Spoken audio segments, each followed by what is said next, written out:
കലാഭവൻ നവാസിന്റെ അപ്രതീക്ഷിത വിയോഗത്തിന്റെ ഞെട്ടലിലാണ് cinema mimicry മേഖലയിലെ താരങ്ങൾ. മരണവിവരമറിഞ്ഞ് ചോറ്റാനിക്കരയിലെ ആശുപത്രിയിൽ സഹപ്രവർത്തകർ ഓടി വന്നു. എന്താണ്, ഞാൻ നവാസിന് പകരക്കാരനായിട്ട് കലാഭവന് വന്ന ഒരാളാണ് ഞാൻ. നവാസ് സിനിമയിൽ തിരക്കായ സമയത്ത് മാട്ടുപ്പെട്ടി മച്ചാൻ ആ സിനിമയൊക്കെ തിരക്കായ സമയത്ത് നവാസിന് പകരക്കാരനായിട്ടാണ് എന്നെ കലാഭവനിലോട്ട് വിളിക്കുന്നത്. അതിനുശേഷം ഞാൻ കലാഭവനിൽ വന്നപ്പോഴും നവാസ് ഞങ്ങൾ ഒരുമിച്ച് പിന്നെ ഷോ ചെയ്തിട്ടുണ്ടായിരുന്നു ഒരുപാട്. അത് കഴിഞ്ഞ് പിന്നെ നല്ല സൗഹൃദമായി. അത് വർഷങ്ങളോളം ഇപ്പോഴും ഞങ്ങൾക്കൊരു ഗ്രൂപ്പുണ്ട്, കോട്ടയം നസീറക്കയും ഞങ്ങളെല്ലാവരും ഒരു ഗ്രൂപ്പുണ്ട്.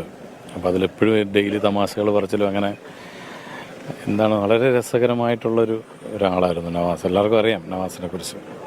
ഒരിക്കലും ഇപ്പോഴും നമുക്ക് വിശ്വസിക്കാൻ പറ്റുന്നില്ല നവാസ് കാര്യം. അതേപോലെ ആരോഗ്യം നോക്കുകയും അങ്ങനെ ദുശീലങ്ങളൊന്നും ഇല്ലാത്ത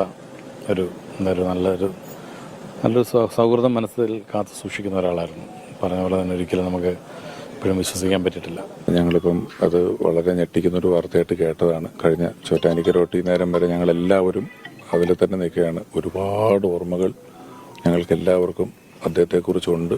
ഭയങ്കര നഷ്ടമാണ്. കാരണം നവാസ്ക എന്ന് പറഞ്ഞാൽ ഒരാൾക്ക് നവാസ്കയെ പറ്റി ഒരു നെഗറ്റീവ് പറയാനുണ്ടാവില്ല. ഒരു കുഴപ്പമില്ലാത്തൊരു കലാകാരൻ, എല്ലാവർക്കും ഇഷ്ടമാണ്. അതാണ് ഇന്നിപ്പോൾ ഞാൻ ഈ നിമിഷം വരെ ഒരു 70-75ഓളം കോളുകൾ ഞാൻ അറ്റൻഡ് ചെയ്തിട്ടുണ്ടാവും. വിശ്വസിക്കാൻ പറ്റുന്നില്ല, സത്യമാണോ വിനോദേട്ടാൻ ചോദിച്ചിട്ട് എന്നെ വിളിക്കുന്നത്. കാരണം കഴിഞ്ഞ അമ്മ അസോസിയേഷൻ്റെ ഫാമിലി മീറ്റിലൊക്കെ എല്ലാവരെയും ചിരിപ്പിക്കുകയും ചിന്തിപ്പിക്കുകയും ചെയ്തിട്ട് പോയാണ്. ഞാനൊക്കെ ഒന്ന് കെട്ടിപ്പിടിച്ചിട്ട് അദ്ദേഹത്തിനെ അഭിനന്ദിച്ചു. നമ്മുടെ അമ്മയുടെ ഫംഗ്ഷൻ കലാഭവനിലൊരു മിമിക്സ് വർക്ക്ഷോപ്പ് വന്നപ്പോൾ ഉദ്ഘാടനത്തിൽ വന്നു 5-ാം തീയതി.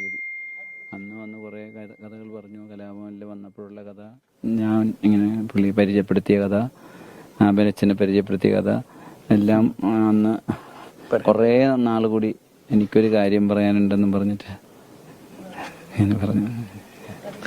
ഞങ്ങൾ ഒരുപാട് സ്റ്റേജ് പ്രോഗ്രാം ഇതൊക്കെ ചെയ്തിട്ടുള്ളത്. എനിക്കിപ്പോൾ ഇതൊന്നും മനസ്സിലാവണില്ല. കണ്ടു കഴിയുമ്പോൾ എൻ്റെ മോള് രഹന, അവളെ ഓർക്കുമ്പോൾ എനിക്ക് സഹിക്കാൻ പറ്റില്ല. വേറെ ഒന്നും പറയാനില്ല. മാനസികാവസ്ഥയല്ല.